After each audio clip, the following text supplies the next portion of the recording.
Bonjour à toutes et à tous. Cette vidéo sera consacrée au travail de l'artiste Jenny Holzer.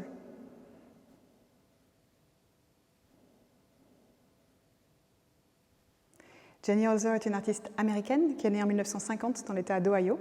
Elle vit et travaille toujours aux États-Unis. Elle a fait une formation artistique dans plusieurs établissements, mais notamment le Rhode Island College of Design.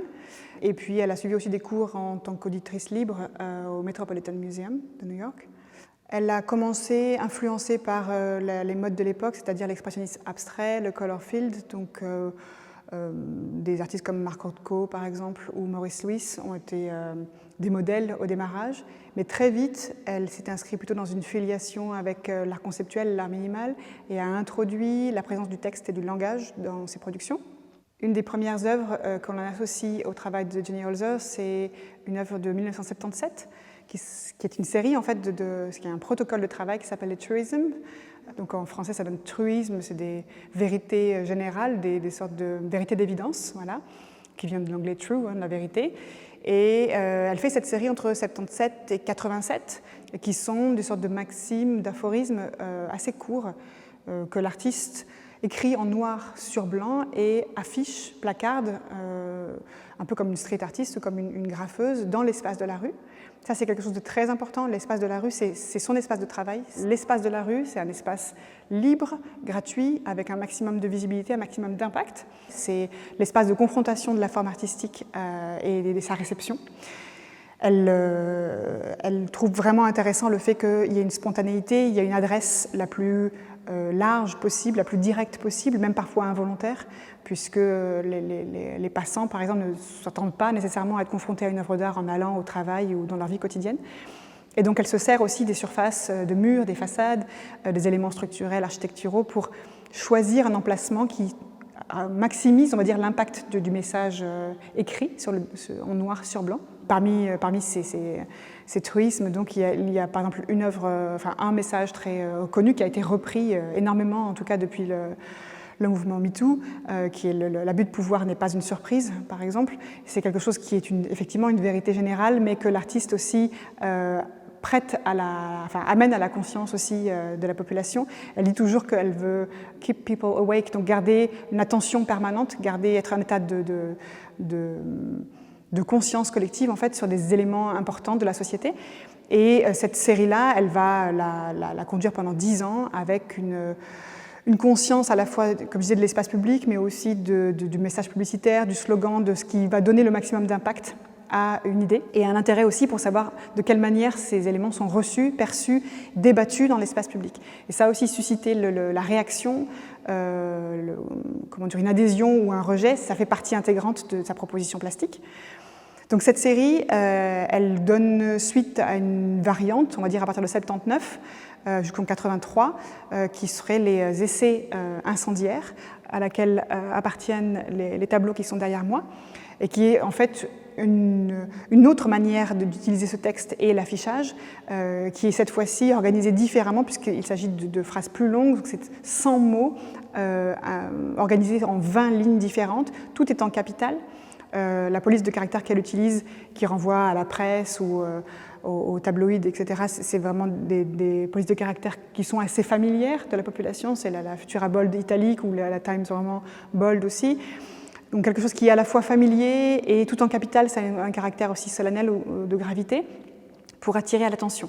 Il y a aussi une logique, c'est-à-dire que dans un même quartier où elle aurait affiché au mois de septembre des textes sur fond jaune, au mois de novembre, ça va être des textes sur fond bleu, ce qui permet de garder une continuité, une relation aussi avec des personnes qui passeraient là tous les jours, qui se diraient « Ah, il y a du nouveau, c'était pas comme ça la dernière fois », et donc qui viendraient s'intéresser au contenu. Les sujets qu'elle aborde, c'est donc des sujets de société. La manière dont elle procède, c'est l'emprunt de citations, c'est l'appropriation de phrases qui appartiennent à l'histoire, de philosophes, d'autrices, d'auteurs de littérature, de théologiens, théologiennes, personnalités politiques, parfois même très controversées, puisqu'on a des opinions qui sont des fois assez extrêmes dans les citations qu'elle prélève. Et volontairement, elle organise tous ces prélèvements, toutes ces citations, qui sont autant d'idées, pour qu'il y ait une confrontation de points de vue et pour qu'il y ait un trouble aussi dans les contradictions qu'elle soulève. Et c'est volontairement et c'est aussi de manière très distancé, enfin volontairement en tout cas, non personnalisé à travers l'artiste. C'est pas un manifeste personnel, c'est plutôt des vérités générales qu'elle voudrait le plus universelles possible, qu'elle organise et qu'elle suscite aussi l'interrogation, l'interpellation. Donc elle dit qu'elle a assisté souvent à des débats entre personnes dans la rue, des passants qui n'étaient pas d'accord sur l'interprétation, qui n'étaient pas d'accord, qui ne partageaient pas les mêmes points de vue sur des sujets, des mœurs, des éléments importants de la vie sociétale, comme la violence, la sexualité, la politique par exemple, et qui sont de toute façon toujours actuels. Et c'est ça la force du travail, c'est qu'elle va prélever ces citations, ces éléments qu'elle a lus et qu'elle a choisis spécifiquement pour leur contenu, pour susciter quelque chose d'actualisé qui fasse écho à la société contemporaine donc dans laquelle elle intervient, et toujours aujourd'hui qui peut faire écho individuellement à des préoccupations.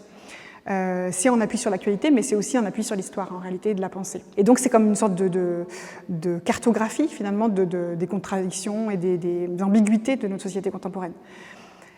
Une chose importante, je viens de le dire, c'est qu'il n'y a pas de la personnalité, il n'y a pas de signature dans son travail, ni dans la première série de Tourism, ni dans celle-ci. C'est volontairement que l'artiste intervient sans donner son nom, sans donner une preuve en tant qu'autrice sur ces interventions-là, pour justement avoir cet impact plus fort. Elle estime que c'est mieux aussi d'être dans le rejet de cette auctorialité.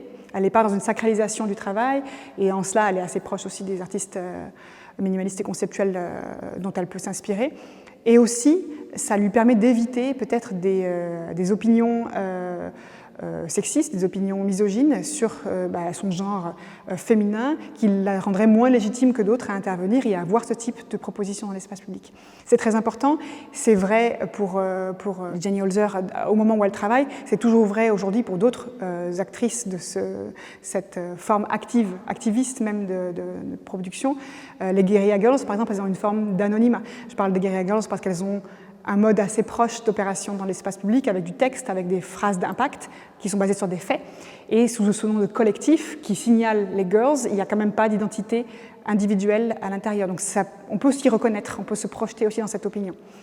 Elle va reconnaître ultérieurement tout ce travail-là, une fois qu'elle va être légitime et reconnue par l'institution, elle va pouvoir dire que toute cette production était la sienne depuis le démarrage. En 1990, cette reconnaissance, elle l'a pour de bon, on va dire, et de manière plus officielle, puisqu'elle remporte le Lion d'Or de la Biennale de Venise. C'est d'une part la première femme à représenter les États-Unis, mais c'est aussi la première femme à gagner.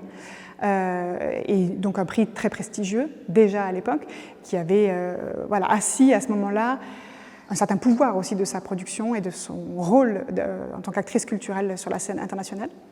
Et cette reconnaissance internationale, elle a permis aussi de diffuser plus largement son travail. Donc aujourd'hui, les citations, ces essais incendiaires, mais aussi les tourismes, ils sont traduits dans de multiples langues. Ils sont installés dans des espaces urbains de contextes extrêmement différents et adaptés à chaque fois. Donc il y a vraiment ce travail aussi d'autrice où elle vient proposer des traductions et des adaptations. Et dans la même continuité, en fait, sa notoriété, elle a été aussi visible, puisque beaucoup de ces tourismes ont été déclinés sous forme de t-shirts, de stickers, de slogans. Ça a été utilisé et réapproprié par la population elle-même à des fins de cause et à des fins de militantisme finalement. L'impact en fait de ces mots, c'est à la fois homogénéisé avec la police de caractère et le tout en capital, et individualisé puisque chaque tableau s'attelle à un sujet ou à un problème en particulier et organise en fait la polysémie ou en tout cas les multiples points de vue autour de cette même idée. Et il y a des exemples par exemple sur la question du changement. Le changement c'est très important, ça dynamise la société, ça dynamise des idées, donc ce sont toujours des citations empruntées et dans la même composition, elle va venir en fait contredire et semer le trouble sur une opinion totalement clivée qui dirait il n'y a aucun véritable changement pour les choses essentielles. Et donc, ce sont des idées qui ne parlent pas exactement de la même chose, mais qu'on peut rapprocher et qui mettent en doute vraiment notre capacité à avoir une objectivité, à avoir une conscience individuelle, et qui alertent en fait aussi sur une question d'homogénéisation des pensées, d'opinions. C'est toute une mouvance, hein, l'appropriation, en l'occurrence à New York, Jenny Holzer y participe pleinement, mais dans les années 80, il y a vraiment cette idée du média, de l'impact de masse, des informations populistes, des informations qui sont manipulées aussi, et de notre vulnérabilité à nous forger une opinion.